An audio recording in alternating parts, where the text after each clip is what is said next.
What is up, you guys? We are here for our weekly anchor message where we are receiving our spiritual assignments for the week.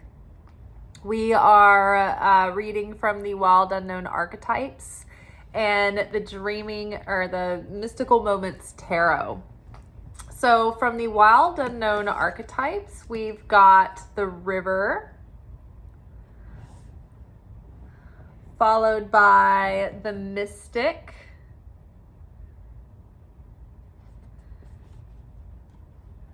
followed by the Gem, and followed by Kairos.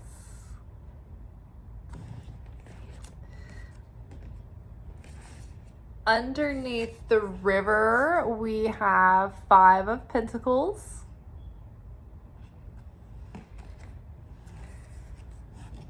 Underneath the Mystic, we've got King of Wands.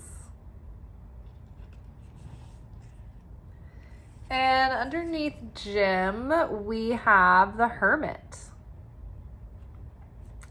Before we get into the message, I just wanted to thank you guys. My watch hours are increasing. I'm almost up to 1,160. I need to have 4,000 watch hours per 365 days in order to monetize the channel, which I think by monetizing the channel, I think they'll push the videos out more. So I think that helps. I've heard other channels that are growing, they're like super new, they're growing very fast. Talking about how YouTube is pushing smaller channels. So I'm trying to catch this wave. And so what you can do to help me is if you can just let me know in the comments what it is in this channel that you come back for. Are you here for the spiritual advice? Are you here for the tarot? Are you interested in both things? I'm trying to figure out who my audience is so that I can hone in on the keywords and video titles and things like that to catch the right eyes to get the people who need these messages. This is something I've been asking for a lot lately, and sometimes people will comment, but they don't answer the question. They're just like, great. So that would be super helpful if you're somebody that is like a repeat viewer. Like what are your pain points? Like what are you in need of? What do you need help with? Are there certain subjects that you are particularly interested in when we talk about these things? That would help me a lot. Another way that you could support the channel greatly, and it would also give you something in return, I have a prediction series, the 2025 prediction series, in the description box below. If you follow that link, it'll take you to my Stan store, and it is $10. There's a yearly overview with channeled messages from me. There are quarterly readings that are for each season, and then there are month-to-month readings. And each reading has its own set of journal questions that will help you go deeper into the material and help you prepare for the challenges and opportunities that are coming up during those times. I think it's an invaluable tool to reference throughout the year and to give you like foresight into what you might want to do to fortify yourself and to prepare for the opportunities throughout the year. There's some definite prominent rhythms and key themes that go back and forth throughout the year. So I think it'd be very helpful to know that ahead of time. I just went back and rewatched the seasonal reading for winter and the monthly readings for January and February. And they were so on point. Exactly the advice that we needed to get through January and February. And keeping in mind, I filmed these in like November or December, so I had no idea what 2025 was actually going to be bringing us. And it's really on point. I hadn't foreseen such wild excitement in the zeitgeist of the year, but the the key points and the advice are exactly spot on. So I would highly recommend that. I will point out that I noticed when I looked at my analytics that the 2024 prediction series, that is just a playlist on my channel, has suddenly had like a 35% increase in views. And so I'm just like, are people getting confused and they're watching the 2024 prediction series? Because we're in the year 2025 now. So I'm just like, am I losing all these people that would have bought the 2025 prediction series? I mean, is it that confusing? I don't know. But the link is below, and the 2024 prediction series, whilst my videos always have evergreen wisdom in them, is, the 2024 is gone now. So you guys check out 2025 because those are different readings. Okay, let's get into this. So the river. The river represents our emotional body, and that emotional body when it's in flow. And this is what we need right now. We have this paired with 5 of Pentacles. And so this year, I mean, I feel like there's been this collective anxiety and this collective heaviness and this collective depression and this collective lack. And it's like, it's so hard to see the world as anything but sort of bleak right now. And I'm as guilty of this as anyone. And so this is this 5 of Pentacles. It's feeling just exposed, scarcity mindedness, fear, lack, doubt, feeling very vulnerable. This could be like strained finances and income. I mean, I know all of us are, or many of us are feeling the strain of the weight of like the economy right now and everything else that's implied in the moment. So we really need to get a hold of our consciousness and our thoughts and our words, and really not be re-emphasizing this consciousness, because it is like our consciousness is the seed level of everything that flows through us. So we really need to clean that up. There's also this ask this week about, because this reading is almost exactly parallel with my own personal reading this week, even down to the first card being about water. So we really need to find, there's a sense of overwhelm and exhaustion and burnout right now. And we really need to get into a state of grace, letting go, surrender, acceptance, like finding the moment or accepting the moment as you find it right now, like not resigning ourselves to give up. But if we can stop fighting with the reality of what is, like, oh, I can't believe this is happening, that kind of thing, like that's exhausting. Like just accepting, like, okay, this is what's happening right now. These are the facts.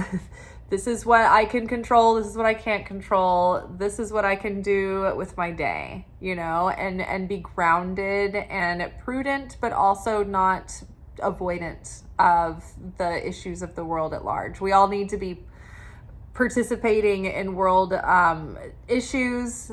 We need to be adding our goodness into the world wherever we can. And we need to be keeping that sense of like that English sturdiness of keep calm and carry on, like they did in the World War II. I keep getting these reminders from the show The Chosen, when those disciples and all the followers are like beside themselves because Jesus was taken in and arrested and he was questioned. And they were supposed to be in pre-production and getting everything ready for his big Sermon on the Mount. And he told everybody, keep working, everything's gonna be fine, I'll be back. And he was gone for like a day or so. And when he came back, they were like, oh my God, Jesus, we were so worried. And he's like, is everything ready to go? And they were like, we haven't done anything. We've been beside ourselves. And he's like, I told you it'd be fine. And he's like, I've been working on my speech. And he's like, you couldn't have come back and let us know? And he's like, I told you to keep working. Like, would you not trust me? Like, I told you I'd be back. Everything's gonna be fine. And they were like, well, we were just worried sick. And he says, You can't fall apart and you can't fall to pieces every time you get scared and every time things get uncomfortable. He's like, because things are just going to get worse and things are going to get more heated and more intense. And it's funny because the conclusion of last year and the early parts of this year, we kept getting these messages about how this year was going to require so much more discipline and self-control. And I thought it was just going to be, distraction and, resting on our laurels. But I can see now that with everything that is so intense and so distracting and pulling our energy and pulling our attention and pulling our emotions, our freaking heartstrings, like all day long. I mean, it's just like 1 minute, it's like, oh, our Constitution is being dismantled. Oh, we're under hostile attack from a Dr. Evil billionaire. We are, I'm seeing images of people just sifting through rubble in war-torn countries, hungry people, desperate people. And it's gut-wrenching. And it's so like, it's so heavy. And so everything that we can do to sort of keep our tank full and keep ourselves going, we need to. And so part of that is just accepting that it is what it is right now, and we're doing our best. And where we thought we imagined we'd be, we plan and God laughs, right? So it's just like, be with the moment, be with what the moment that you have right now. Make the most of that. We can't be depressed for the next 4 years. Even people who survived the Holocaust talk about the fact that you have to just be happy. Years of your life can be robbed by the political climate, and those are years you can't get back. So it's this balancing act of taking things very seriously right now, but also being able to have the levity and the lightness that keeps the joy in our heart.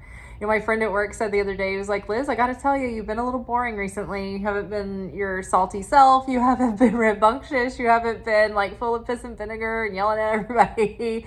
I can get saucy and I could be the one that's like, getting people in check and like getting everybody focused as a team. And like, I can be fiery like that, but it's so funny because I've been very subdued. I haven't been super goofy. I haven't been super like salty. I've just been sort of like a shadow in the background. And I'm like, man, you're right. Like I have been sort of just blah, and we've got to get out of it, And so part of this water, this idea of the river, think about the river. It's like moving water. It's not stagnant. The waters feel stagnant AF right now. They feel pond scummy. They feel murky. We're in that Pisces season where we're going into the depths. We're going down into the shadowy depths of the waters of our heart and our soul. And I think that we're feeling like, ooh, we need to get this water moving. It's a little stagnant. It's a little murky. It's a little funky right now. So the waters of the river, we let our emotions flow so that we can digest those feelings, those emotions. We need to feel our feelings or else they get trapped and stagnant. And they can cause sickness and ailments and disembodied anxiety and night terrors, insomnia, you name it. So we need to let our emotions out. If you can do, creative activities and express your emotions through the things that you're creating. It doesn't have to be a painting or a poem. It can be, getting out in the garden and sweating it out. It can be making a meal. You can weave a blanket. I don't know, but like do things that are creative that help you channel your feelings. I also like to be really physically active. I think that helps me a lot. I slide down the wall and weeping and crying once or twice a day and shake it off and keep moving. But yes, if you are in the midst of having that brokenheartedness for the world, in that moment, it's a very powerful moment to say a prayer. When you are in sorrow and you are weeping for the sake of not yourself, but for others, That is a very powerful time to pray. Your prayers are lifted up to the upper realms because they're coming from a very selfless place.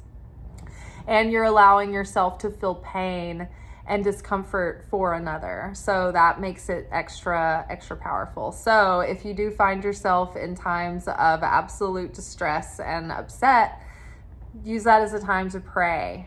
Try not to go into complete despair and despondency, because that's when we lose all of that power and that miracle juice. But we're trying to let our emotions go through us so that we're not ruminating and stewing in them. Another thing that the river asks of us is to practice radical acceptance of the things that we can't change. Acceptance for the people who are close to us that we love, that maybe we are having disagreements with, or we don't see eye to eye with right now. Maybe we don't get someone. People need to practice acceptance for all different reasons right now. There's so many people. Half of the country needs to accept other people and let live. The other half of the country has to find a way to love the people that are close to them that are caught up in prejudice and hate and darkness right now. And so I am not going to have a lot of love in my heart and acceptance for some random Joe Schmo who is, about to bust a vein in hatred and prejudice and anger. But I can practice that love and acceptance for, say, my dad. Everybody has those few people in their family that they're dealing with. This is coming down to having families split and arguing and stuff. And so we can't do that. We have to love the people that we are close to, and we have to let that love melt away the hardness of the situations, and try to let love work on them over time. But don't sugarcoat it. We've got to be honest. We've got to be real. But we can't write people off. Like my dad, it's very distressing to me that he chooses this consciousness, but he's my only father. And so I can't write him off and alienate and isolate and be just, what is it called when you're estranged? I don't want to be estranged from my dad. And so I have to love him regardless, right? I know that as his child, the way that I am is very upsetting to him. The fact that I do tarot and that I am an intuitive, he knows that, but he does not understand what I'm doing through this channel. He just sees me as those psychics or whatever that have the snake oil salesman kind of thing. He can't draw a distinguishing understanding, but he still loves me. And when I'm in trouble, if I need help, he's there for me, right? So I want to be the same for him. So I'm having to practice grace and acceptance and forgiveness, and to forgive and to heal those relationships, right? So the more that we do that alchemizes the darkness, because what we can't do right now is answer hate with hate. We can't deal with bullies by becoming bullies. We can't become who we are disapproving of, because judge not lest you be judged. When you put harsh judgment on other people, you will eventually find yourself in their shoes. That's what's happened to this country. For how many years have we been taught to be radically, zealously against tyranny, terrorism, and religious extremism coming from other countries? And yet this is exactly what the far right has turned into in this country. It's all of this hate and this judgment against the people that you labeled these extremists. And not to say that they haven't been, but because you've had such obsession and vitriol over our enemy, we would have been better off to just not be so obsessed and just deal with it, but not be have this fervor. Evangelicalism is a modern phenom. Before the 70s, this was a plan that Reagan put into place. It was to weaponize the evangelicals using their zealousness to politicalize it for the agenda of the right. And so it got, and look what they've done with the evangelicals. They've gotten the evangelical vote, and they've gotten their fervor, and they've gotten their zealousness, and they've stirred it up to the point where people who are easily manipulated and their anger and their prejudice has been weaponized against them. Their feelings of futility and inferiority have been weaponized against them. And so they've turned into these extreme zealots, right? So we can't turn around and condemn them the same way that they have turned themselves into this thing, or else we will become that way too. So we can't fall into this. It's like when the Obamas were in office and they would say they go high, they go low, we go high, right? We've got to maintain that. We've got to keep perpetuating feelings of healing, feelings of sharing the light with others, allowing for people to be able to wake up and change and evolve and grow. People can shift their mindset. People can shift their hearts. That's what we're doing here. We want to elevate our consciousness, and we want to purify our hearts so that we're coming from the right place at any given time. Which leads me to the point of the rest of this reading, is that this feeling of this spiritual poverty and this feeling of burnout and lack, it's also coming from the fact that when we take actions and we do things and we do acts of sharing and we take actions, when we sit there looking over our shoulder waiting for the results or expecting a result, when we do things with strings attached to expectations, that drains our energy and it causes us to be sour and frustrated and burn out, right? When I go through these patterns all the time with this channel, with the amount of years I've been making these videos every day and the amount that my channel just stays the same and never grows. I get insanely frustrated sometimes. And when I get the most frustrated, it's when my mentality goes into the place of how can I show up for these people every day, and nobody seems to care. They care enough to watch the video, but they won't like the video. They won't comment. I'm not getting any participation. I ask my channel things please help me by giving me information.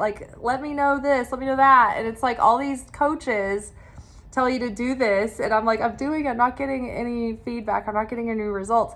And so that usually gets me into a very depressed state where I feel like everything I'm doing is pointless and I'm wasting my time and I'm wasting my life. And it starts to make me feel really depressed and really hopeless and really sad and angry and frustrated. But that's because I am looking at this thinking, why am I not getting views? Why am I not getting participation? Why am I not getting, right? Whereas when I shift my perception and I'm you know what, I'm doing this because if one person is changed by a video that helps them suffer less, or that helps them wake up to something or enlightens them in some way, that is what is meaningful to me. When people send me videos or messages that tell me that these videos have changed their life in some way, that's profound to me, and that hits me so hard. And a lot of times I'll have a good cry over it, and it means a lot. But when I'm doing things, and even then I'm still taking that feeling, right? But when you can separate yourself from all of that, and I'm just okay, I don't care about the results. I'm going to do it regardless. If there's 0 views, if there's 100 views, if there's 1 million views, 0 likes, 1 million likes, it doesn't matter. I'm going to keep putting these videos out. regardless if anyone sees them, I'm obeying what I think the Creator has told me to do, and the Creator sees them, and that's what counts. And so when I do that from the sake of sharing, and I detach myself from the outcome, I detach myself from the results, that's usually when I can feel like sprightly. This is not a heavy burden to carry. It's like I enjoy making the videos, and I enjoy like checking in to see like what are the analytics, and it can be like from a happier place, from a more excited place. Oh, I think my neighbor just got back in her fire. The smoke alarm chirp has been going on for days. I think she's been out of town. So I'm like, thank God she's back. Oh my God, it's driving me insane. So when we give, we want to be vessels. We want to become greater vessels for receiving, not for the sake of receiving for the self alone, but for the sake of sharing. For example, my healing and the insight that I receive from studying spirituality and doing my devotions and things. At first, when people are awakening, it's like they want to get into the healing work so that they relieve their own suffering, and so that they can feel better, and so that their life improves. But when you get past a certain state and you're not focused so much on your own healing and your own self, it's like you're like, oh wow, this works so well that I want to make sure I can share this with other people, because if I can help someone else not suffer, that's what I really want to do. And I want to elevate my consciousness so that I'm not putting more darkness out into the world, so that I'm not doing more damage, so that I'm not, putting negativity out there, and that I'm actually making the world a better place. So it becomes about healing the self so that you're a beacon of light to help others as well. So when we do our good works without expectation, it really does yield far more light and more fulfillment. Now we've got the mystic here. The mystic does not avoid the darkness. The mystic seeks out the darkness to sit in that discomfort, because they know when they go into those shadowy depths of the heart and soul, and they discover the self and the hidden motives and all those hidden fears and insecurities and limiting beliefs or presumptions, the illusions and all of that, that's the only way that we can really transform those things, is to sit with them. And so the mystic is great at traversing the realms. The veil is thin for the mystic, because the mystic has the deepest desire to be closer to the Creator. And so the mystic knows that the only way to get close to the Creator is to become more like the Creator.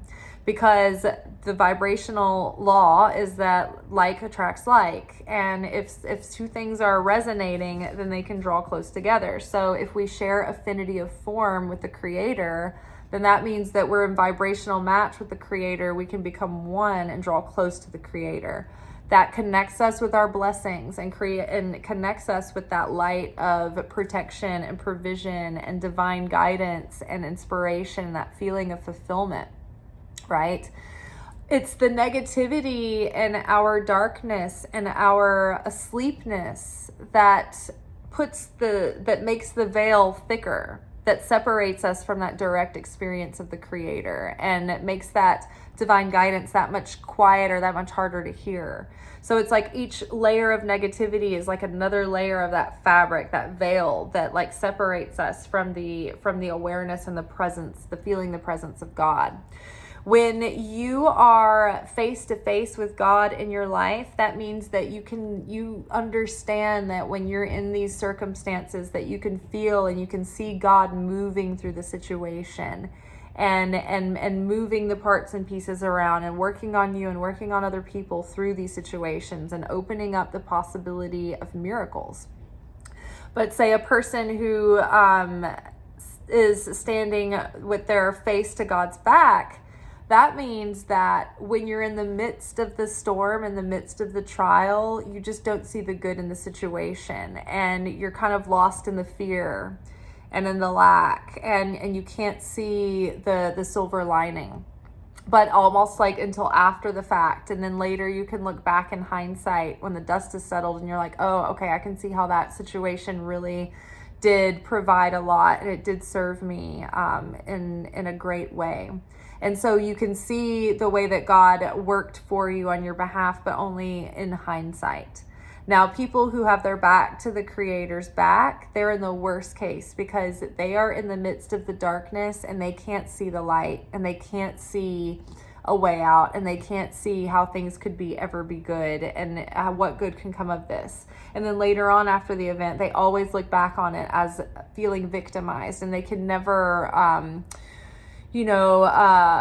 like get a different perspective around it. It's like they can't let it go. They can't forgive. They can't move on. They can't move past. So the mystic, their heart and soul is alight with doing that work. These are the people that you end up talking to about all your deepest issues, and they talk to you about them, and they have insights, and wisdom, right?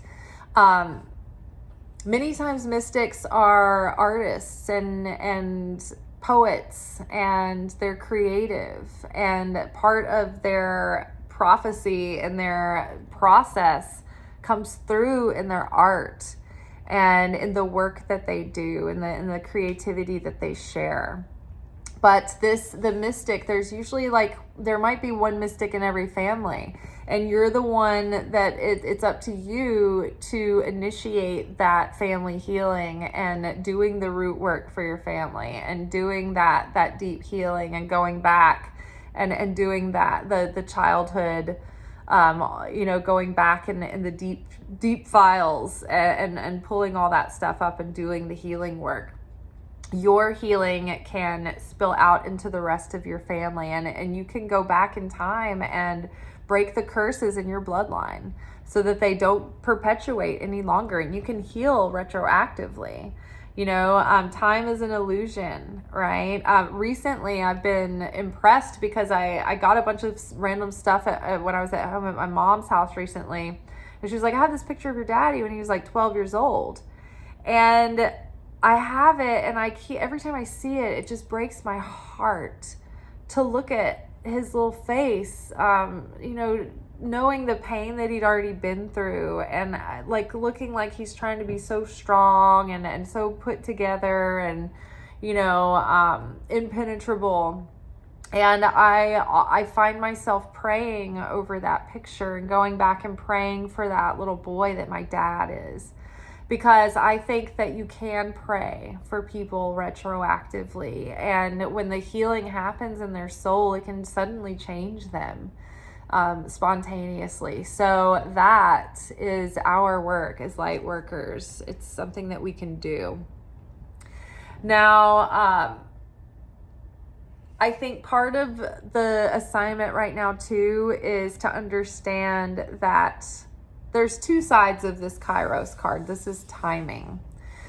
There's divine timing at play. So there's something that we have to surrender about the timeline in which things are happening and how things are playing out, and just accept that God's hand is in this. So we show up and we do our part, and we do the best we can, and we give all that we can, and we do the best we can through our situation, but ultimately we do our part, and then the rest is up to God. And so at that point, our assignment is to surrender the outcome. I have not attached the outcome. God is taking my efforts and doing what I will with the situation, right? So God has timing, and even if something is meant to play out and come together, if it doesn't happen in the right timing, then you get sour grapes. The grapes aren't ready yet to be picked, to be harvested. So even something that's right and good, if not the right time, it's going to be not right. It has to be the right time. So we're surrendering the timing because God's got his eye on that.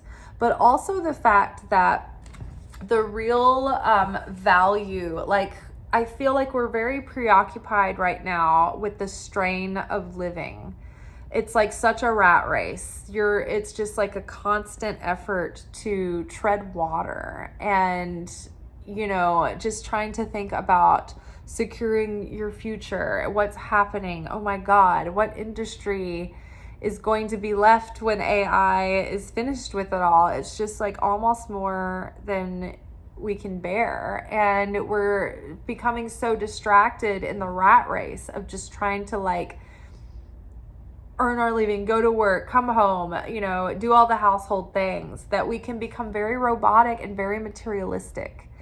And all of these things will pass away, right? You can eat and be hungry in an hour. But the real eternal value, the eternal treasures that we take with us, we're not gonna, when we die, when we go, on from here, the acclaim, the successes, the material successes, they don't go with us, and they don't elevate our soul, and they don't do anything to add to our merit or to change us. It's an earthly legacy we might leave, but it's not gonna have any effect in the afterlife or in our in the upper realms, or when our soul is being judged according to like, hey, you had this soul in your responsibility and your care, and you came to this world for the purpose of elevating and correcting and healing your soul. Did you do any of this work while you were here? And a lot of people are gonna be like, no, I'm sorry, I was distracted, I was just a consumer, and I was a cog in a wheel, and I was,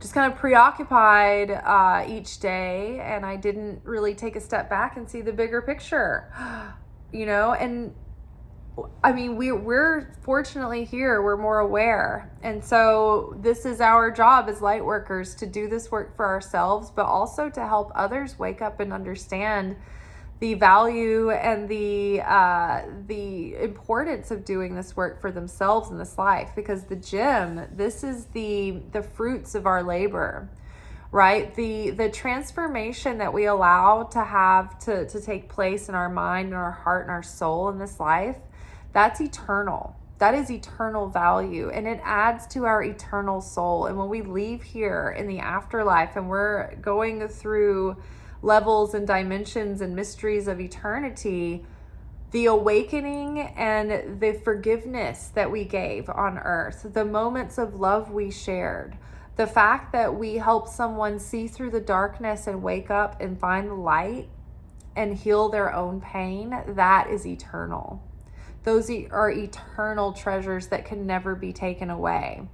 One of my favorite lines from the episode of The Chosen I was watching last night was when Jesus was saying, it was when Jesus and his disciples ended up staying with Lazarus and the sisters. The sisters were preparing the house, and this is a Bible story. I'm not sure if they condensed this for the plot and made this into like Lazarus and the sisters, or if it's also it's like there's a Mary and a Martha in the scene, and so we're like, is it the same ones?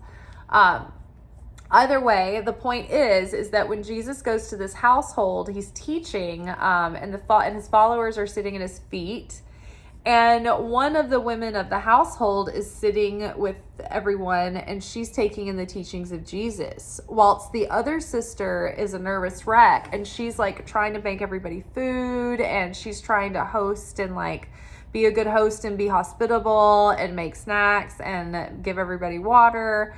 And she's kind of having a meltdown because she gets really upset because the other sister isn't helping her, and instead she's learning from the master.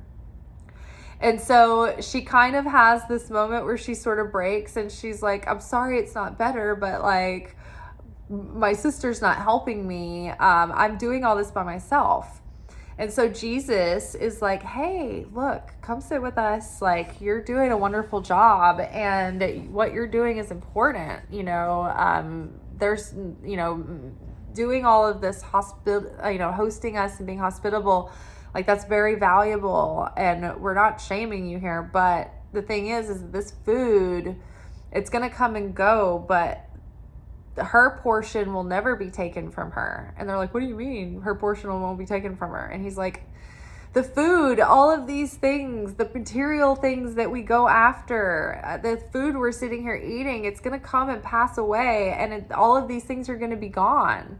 You know, the food, literally, we're eating it and it's going to be gone. We're going to digest it. We're going to be hungry again in a few hours. But the words that she has heard has planted themselves in her consciousness and her soul. And no one can ever take that from her now. She's heard wisdom. She's heard truth that has awakened something in her and has come to life in her that can't be taken, right? So think about that, you know, what has eternal value? What cannot be taken from you? I mean, even down to beyond spiritual awakening, education, learning skills, learning, how to do new things, and learning, deeper into mastering the skills that you have. Like when you educate yourself, no one can ever take your education from you. You know, they can take this and that, and they might be able to take a position or whatever, but they can't take the things that you know. They can't take your experience. They can't take your wisdom. And so these jewels, these gems that we have been here gathering for ourselves, it's now time to share those with other people. We need to hold the light up for others. So we have the Hermit card here, which is literally the archetype of the Hermit is someone who has gone and spent time alone in doing the deep diving and the soul searching and the self-reflection, and they've created and they've worked on their relationship with God and with Holy Spirit. And because of that, they've tapped into that holy, sacred wisdom, and it's shining through. And so they've gone up the mountain, they've gone through, the climb to this enlightenment, and now they have the light. So now that they're bringing that light down to others, so they can guide others up the path as well. So what we gain, we are gaining not just for the self, but to also help others and to share with others and to shine that light, to set the example for people to follow.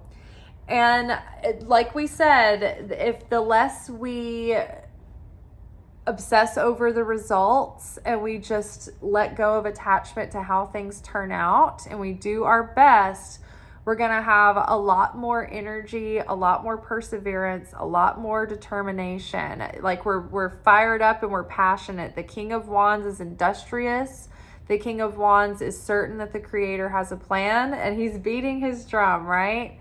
And unfortunately, we're dealing with people who are we can't get tired and despondent because we're dealing with people who are very fired up and very determined.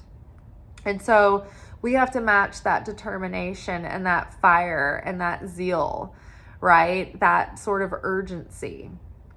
I just keep seeing this.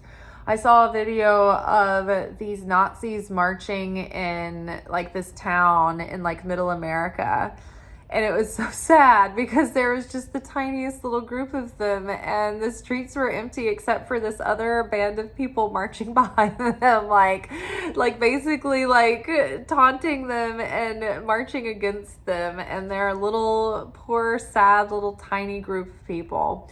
So even though everything seems really dark and intimidating, the people who are really buying into the depths of this hate are few and far between, and they're pawns. The bulk of the people here are people who are those tepid people, who are the swing people. These are the most dangerous people. That's why Jesus said, he was like, give me hot, give me cold, but leave lukewarm out of it. Leave it for somebody else.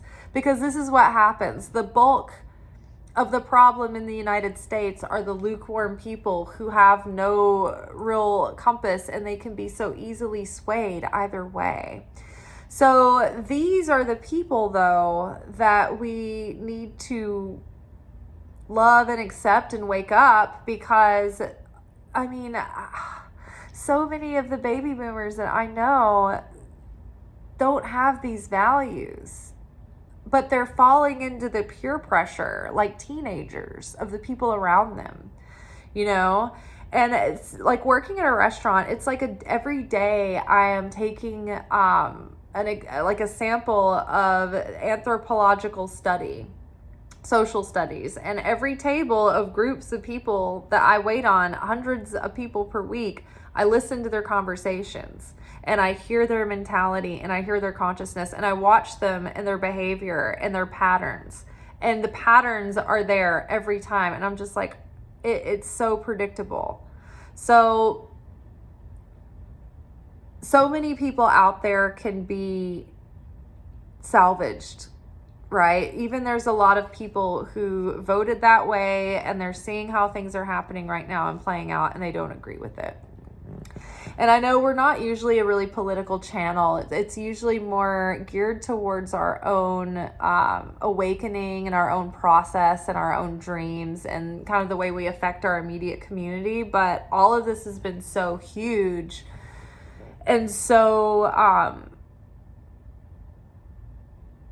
just intensely impactful that it would be dishonest not to be talking about these things right now and irresponsible not to be talking about these things right now. So hopefully we can lighten the mood soon and get back to more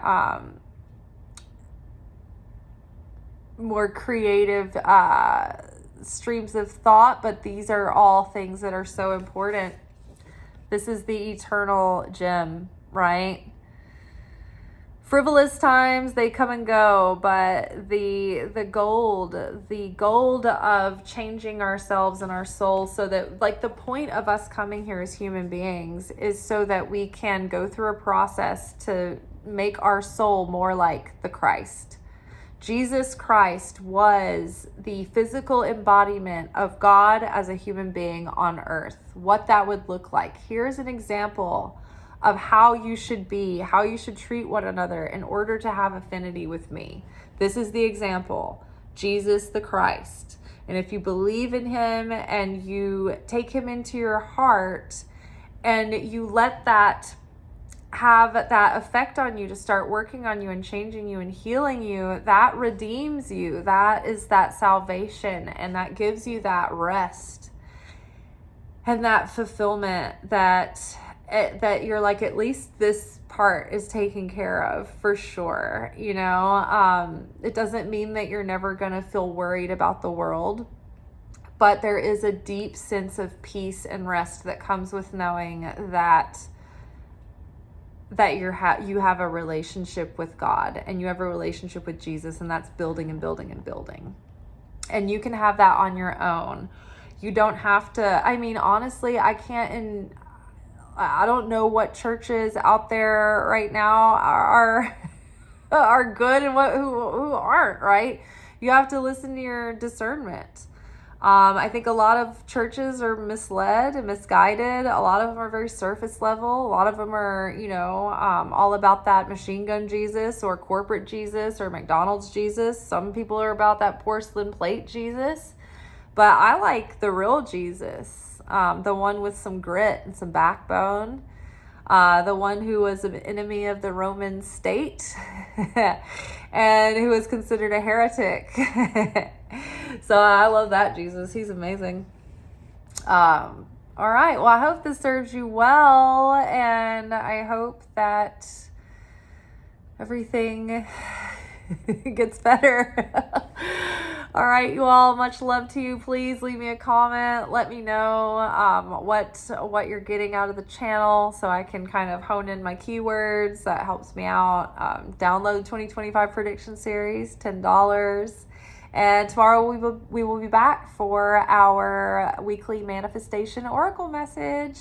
And you guys can follow me on Instagram at Liz_Taylor_magic if you ever want to see these messages before the videos come out. I post them Monday, Wednesday, Friday, like midday. And that's when the weekly alchemy message, the weekly archetype message for the anchor, our weekly anchor message is using the archetypes, and that's our lessons, our spiritual assignments for the week. On Wednesday, we do the spiritual alchemy message where we unpack the process that we are approaching with the work and the assignments. And then Friday is like the reflection message where we sort of go deeper and tie up the lessons and